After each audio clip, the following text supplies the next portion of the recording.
मैं तिपरा मोथा और तिपरासा को अपील करना चाहता हूँ। हम सब जानते हैं पानी सागर में क्या हुआ है और कंचनपुर में क्या हो रहा है।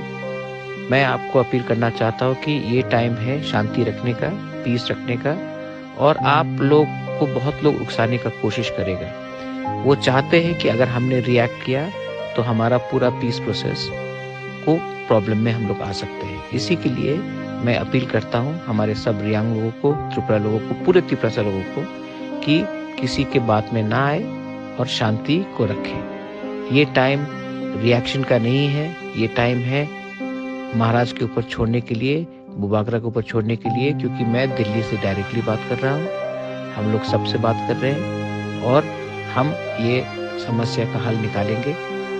गुरु को त्रिपुरा में ही रहना पड़ेगा और ये टाइम गुस्सा होकर अगर हमने कुछ गलती रिएक्शन किया तो नुकसान त्रिपुरा दफा का होगा, हमारे ब्रू लोगों का होगा। मेलाई नाम